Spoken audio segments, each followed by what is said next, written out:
Some years ago, my youngest and I are on a beach in the Maritimes, that's Canada's east coast, when we come across one of those 55-gallon drum barrels. There's something inside, so we cut it open. Of course, it's only sand and water, but a plan.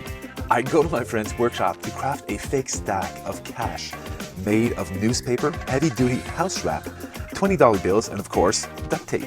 Then back to the barrel with Juliette to film my little scenario. Back at the house, I show the families my video and I plop that stack of cash on the kitchen table. Everyone picks up the 20s through a rip in the bundle, and we reach a fair estimate of the amount of cash by the thickness of the stack and the number of other packages still in the barrel.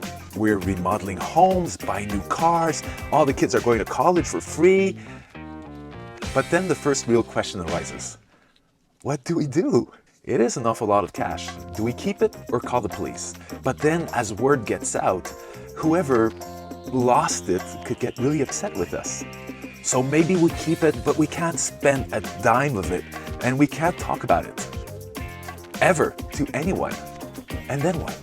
So eventually one of them rips open the package and the gig is up. And they laugh and laugh and laugh. Not really. But years later, we still discuss the barrel, and we still don't know how we would have handled the money. I still don't know. What would you have done?